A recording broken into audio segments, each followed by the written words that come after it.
How do you do, dear students? Today in our sixth lecture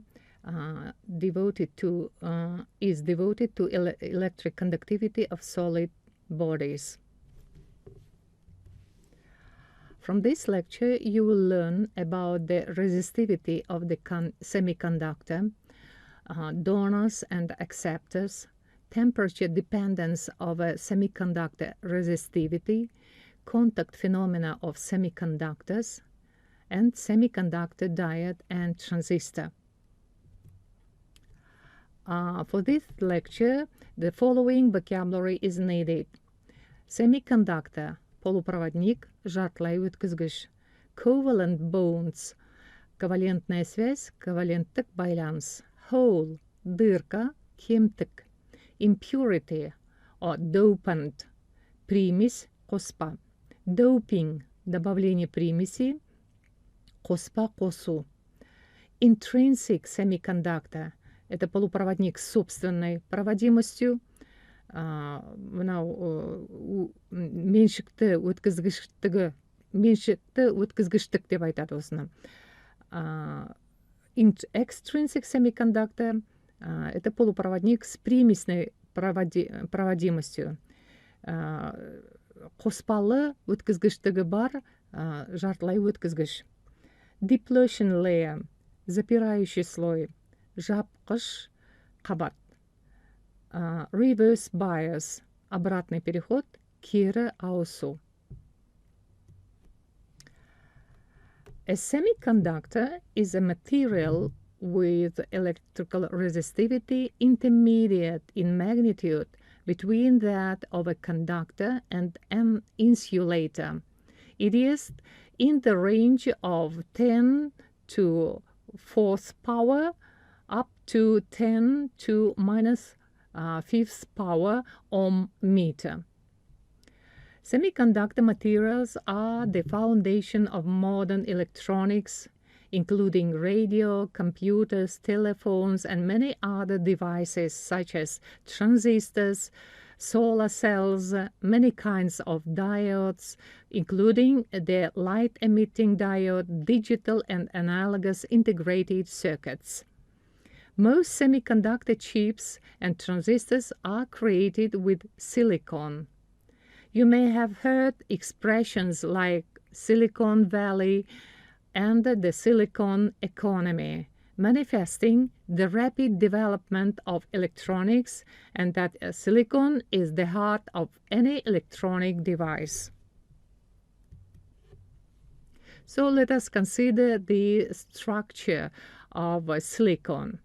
Silicon is a very common element because it is the main element in sand and quartz. In the periodic table, silicon sits next to aluminum, and before the phosphorus.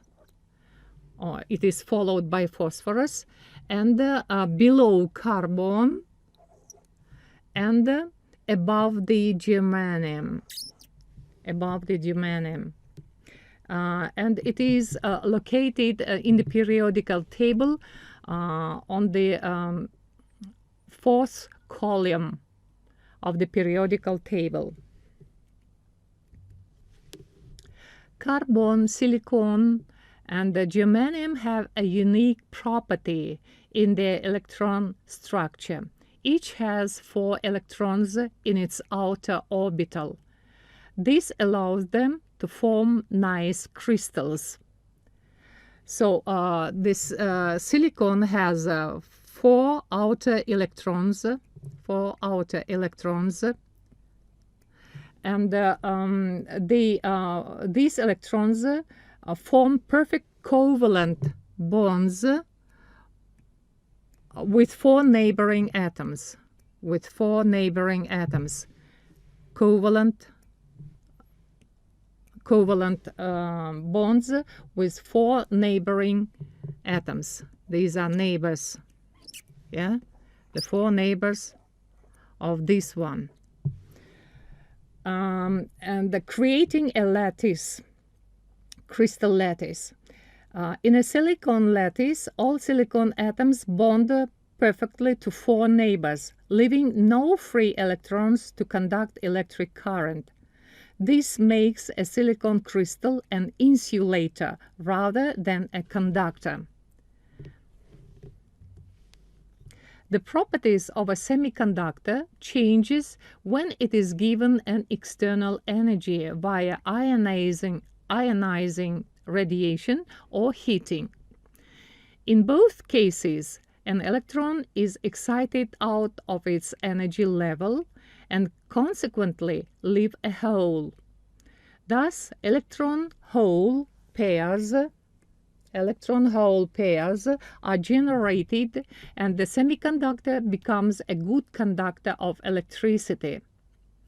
In semiconductors, current is carried either by the flow of electrons or by the flow of positively charged holes in the electron structure of the material. Actually, however, in both cases, only electron movements are involved. In this case, the number of electrons is equal to the number of holes. So the number of electrons is equal to the number of holes.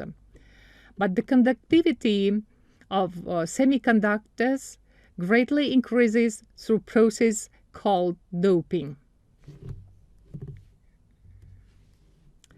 The process of introducing controlled impurities into crystal lattice of an intrinsic semiconductor is known as doping. So here I should to clarify what is intrinsic semiconductor. So just we said that if in the semiconductor the number of holes is equal to the number of electrons, then in this case we say that the semiconductor is intrinsic without any impurity. So if we add some impurity, this process is called doping. Doped semiconductors are often referred to as extrinsic. The impurities are called dopants. Dopants are classified as either electron acceptors or electron donors. Semiconductors doped with donor impurities are called N-type, while those doped with acceptor impurities are known as P-type. So let us be acquainted more closely with these two types of semiconductors. It is composed of semiconductor material, usually with at least 3 terminals for connection to an external circuit: base, emitter, and collector.